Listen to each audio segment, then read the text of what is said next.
Hey, so it's been a while, right? It's been a couple of months. As many of you know, 2 months ago, our gorgeous daughter Lucia was born, and Yoly and I have taken a couple of months off to just dedicate time to her, and it's been wonderful. So thank you for bearing with us. But we're back. We'll be making videos, figuring out what it means to make videos as a family. But over the last couple of months, while Yoly has been doing all the breastfeeding, I've been doing all the cooking. And of course, when you cook a lot, you need to shop a lot. Now, I've never really had, living in Spain, a kind of a regular food shopping habit of going to my local places consistently. It's always been very haphazard, fitting it into work, going to, this market to grab this, but then the next day to the supermarket. And, I have craved that sense of community that comes from shopping in your neighborhood. And you know what? Over the last 2 months, with paternity, with fatherhood, it has all changed for the better. Okay, let's see what Yoly's up to.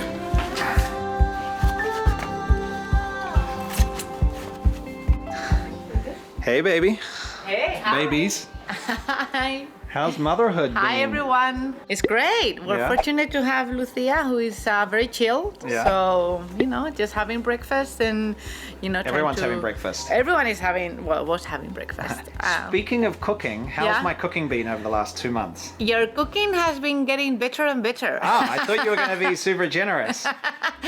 So here's the thing, I have been going to the local butcher, the fishmonger, the ham shop, the fruit shop, the whole range, and it's just been so satisfying. I'm completely loving it. My whole connection to Spain I felt like I have authenticity now as a food expert. So today we're going to take you on and share with you my shopping route, the one I've been doing for the last 2 months, to all our local shops, meet the local people, and show you the nitty-gritty of shopping like a local in a neighborhood. I'm really excited. Now, guys, this is the first video we're shooting with Lucia, so bear with us. We don't know quite how it's going to go. It's going to be a discovery. And just also so you know, we're not going to be showing her extensively, so we're not going to be featuring her in the videos. We just feel like that's her privacy. It's not something we want to do, but obviously we're not going to kind of crazily try and avoid her. It's here in the background, but just so you know, that's why you're not getting big facial shots front up. Anyway, let's suit up and let's head out to our neighborhood, Pueblo Nuevo and Quintana, here in Madrid, and show you how I shop now like a local.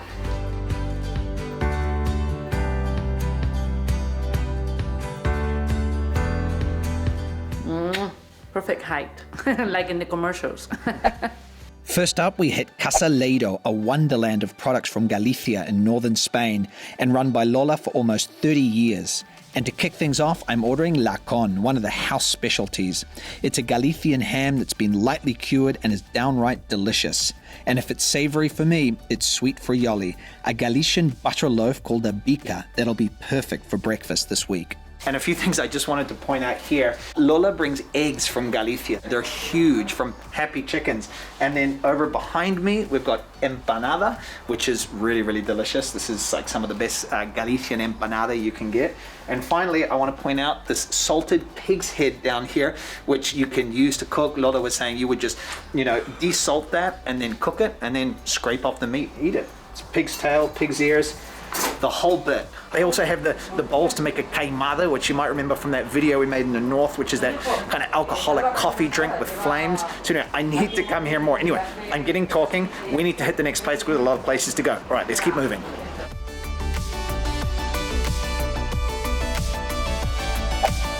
From salted pig's heads to fresh fruit and veg, you've got to love the variety of food available in Spain. Next up, it's Frutas Narcea. But this place we come to is what they call an alto servicio. That means you pick your own fruit and vegetables. Although it's a little bit confusing because there are some fruit that you're not allowed to pick. You have to get them to do it. Welcome to Spain. So behind me, this is the fruit that you have to ask them to pick. And so you'll see a sign up here that effectively says you got to ask them to help you out with it. If you have trust with these people, they will, Olga, who's behind the counter, they'll let you pick it yourself. So, you got to kind of roll with it. But the fruit here is amazing. So if you come to the fruit store, go and ask what's good. So, ¿qué fruta buena tienes hoy? ¿Qué fruta buena tienes hoy? Rather than, going and saying, are the oranges good? I mean, you need to create a relationship of trust with your fruit vendor, but still, if you say, are your oranges good? They're not gonna say, well, you know what? They're not that good. You're never gonna get that answer. So I think that openly asking what's good today is a better way to approach it. Next up, jamón. Across the road, Buenaval has been run by Pedro and Fernanda for the last 20 years.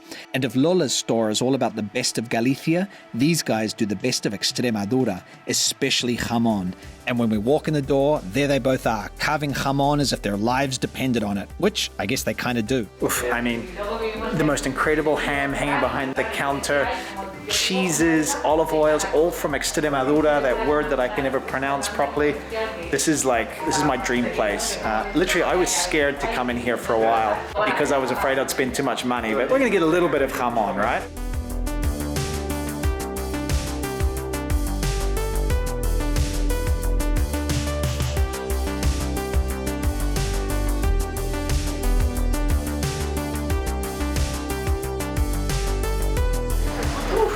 Working up an appetite, especially watching someone carve delicious jamón. I know, I'm salivating big time. Okay, but we need to buy meat. Let's go to the butcher. Yay! Okay, before we go into the butcher, update, how are we doing? First video with Lucia strapped Wow, to you. yeah, she's doing great. She's sleeping throughout. So She's loving it. And she's loving it, every minute of it. I'm good. My back is a little bit sore, but I think that's a matter of getting used to the weight. My arm is a little sore from the camera because it's a heavier camera we have now. I'm a little nervous, to be honest. I'm feeling, but we're going to get our rhythm. All right, should we go to the butcher's? Let's push through. Let's do it. This is the big shop. Olga at the fruit shop got me onto Daniel, the butcher up the road. He's another institution here in the barrio and is loved for the excellent quality of his meat. We're stuck behind someone who's making a big order. This is quite typical. Often you get stuck behind una abuela, which is, an elderly woman who's ordering everything and is always telling the man exactly how things must be cut. Very precise, watching what he's doing and telling him off if he does it wrong. So we're up next.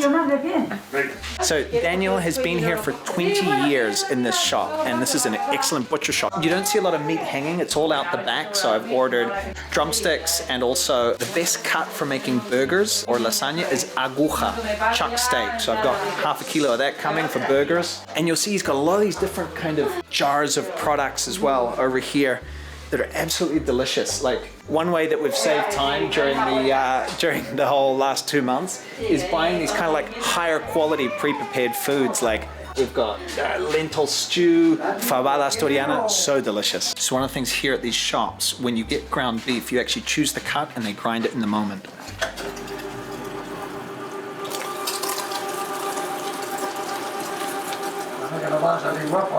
Claro, sí señor. Por supuesto. Bueno, chicos, hasta luego. Ciao. Hasta luego. Okay, the epic odyssey, that's tautological. Shopping trip continues. We're very lucky to have a fantastic bakery in our neighborhood. There are bakeries all over Madrid, but a lot of them are actually really bad, or they don't actually bake their own bread. But this place, Levain, here, they bake, they're in so much demand. We're in the queue right now. This is a short queue. There's usually a queue to get in here, and we had to order our bread 2 days ago. So you order 48 hours in advance. We ordered 6 loaves, and then we're going in to get it. So this place, I mean, the smell when you're in here of the bread. So you have to wait 48 hours because they're letting the bread rise, and it's the whole bread dream in this place. Love it. And I should say, all these places we're going to, I'm going to make sure it's linked down below so you can explore them yourself. And also, when we update our Madrid Revealed city guide, I'm going to add in all these places as well as tapas bars in this neighborhood, Quintana, Pueblo Nuevo, that we live in. Hasta luego. Ciao. Wow. Okay, time for a quick mid-shop break while Lucia fills up on milk and we get cafés con leche and a sandwich mixto each. This little market bar here by this market is tiny. It's one of the smallest bars I've ever seen. A lot of these little tiny bars around the markets actually serve the people who work in the market, but a nice little spot to stop, right? Yeah, I love it. We're all hungry. Let the feeding chain begin. Yeah, right? I feed you. You feed me. You feed her. I feed myself. No, so hang on. Yeah. I feed you, you feed her. Who feeds you? Who feeds me? We need someone. Yeah, we're hiring. Note to self, don't try and film yourself drinking a café con leche. It never works out well.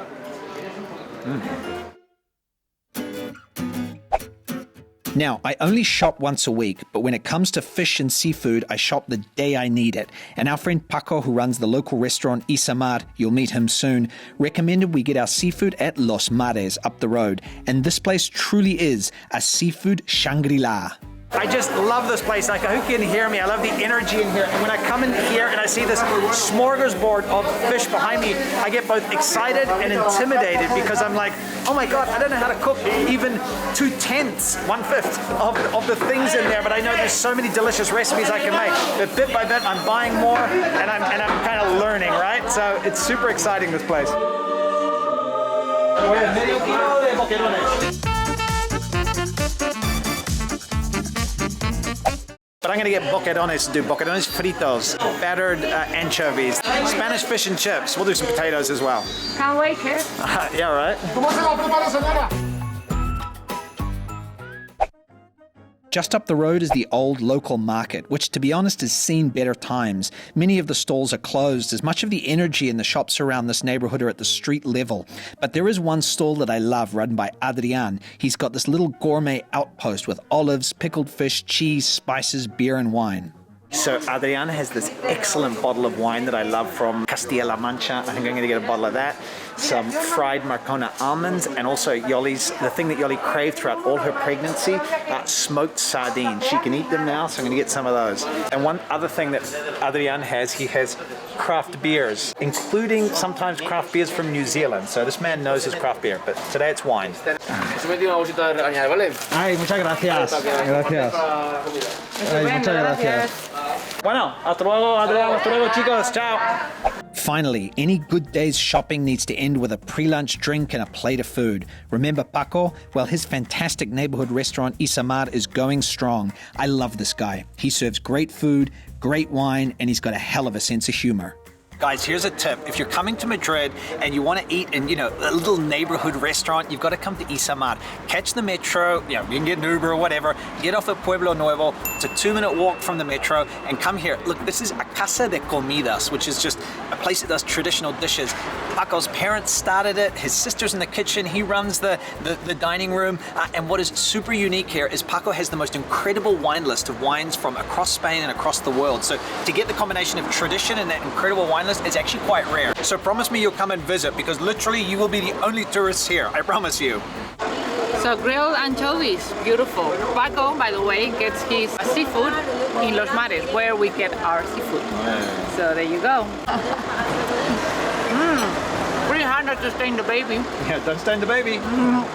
Wash it down with a little bit of zero alcohol beer. Must be looking forward to that first beer. Oh man, I mean, the moment that vermouth hits my lips is going to be like pretty memorable. You're going to be like one vermouth and you're not going to make lunch. Even